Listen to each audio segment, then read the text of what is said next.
Patricia, por edhe ju të ftuar. Në fakt është shumë kënaqësi që ne po mbyllim një projekt I cili ka filluar disa kohë më parë, ku Bashkia e Lushnjës arriti të aplikojë në një projekt propozim konkurrues për energjinë e rinovueshme. Pasi e them shpesh që Lushnja në fakt e ka bekuar Zoti, sepse ne kemi më shumë se 300 ditë në diell dhe kjo na favorizon që ne të jemi shpesh e shumë programeve të cilat janë tani edhe në kuadër të fondeve të Bashkimit Evropian, programi 2021-2027, ku në thelb të saj ka pikërisht energjinë e rinovueshme dhe ndryshimet klimatike. Ky gjë do të na ndihmojë që ne të ulim një kosto të jashtëzakonshme që ne paguajmë sot faturat e energjisë elektrike, si në kopshte më çertër, por tani edhe në 2 shkolla të cilat janë përzgjedhur edhe për shkak të vlerës shumë të madhe që kanë këto faturat e energjisë elektrike në këto 2 shkolla, duke qenë edhe se ngrohja e nxënësve gjatë periudhës dimrit bëhet nëpërmjet energjisë elektrike, dhe patjetër që këto 2 modele që në fakt duken projekte të vogla, por që kanë një impakt të jashtëzakonshëm, ne patjetër do të shpresojmë që të replikojmë dhe të praktikojmë edhe në objekte të tjera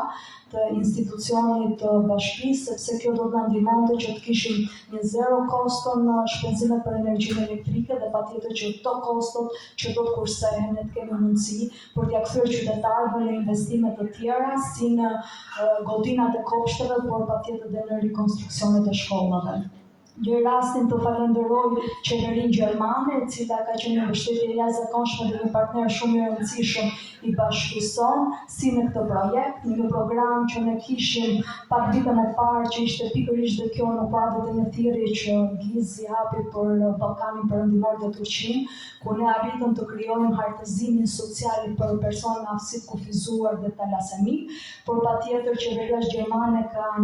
zbatuar një projekt shumë të rëndësishëm në Lushnjë, ku fal këtij investimi ne sot kemi 24 orë ujë në të gjithë qytetin e Lushnjës, kështu që gjej rastin që ta falenderoj zonjën edhe në emër të gjithë qytetarëve të Lushnjës. Patjetër që ne do ta vazhdojmë aplikimet tona, duke qenë se jemi një nga bashkitë e cila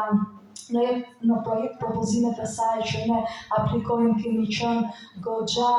aplikues të mirë dhe fitues, në mënyrë që të shfrytëzojmë sa më shumë këto programe dhe në mënyrë që energjinë e rinovueshme ta shfrytëzojmë sa më shumë edhe në objekte apo qoftë edhe në ndriçimin publik. Kështu që edhe një herë ju falenderit, shumë falenderit edhe Rodonit, I cili ka qenë një mbështetje e jashtëzakonshme. Në fakt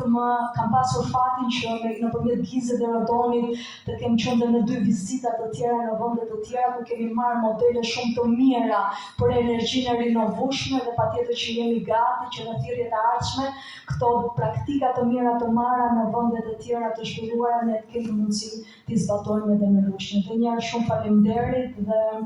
po ja kaloj fjalën profesorisë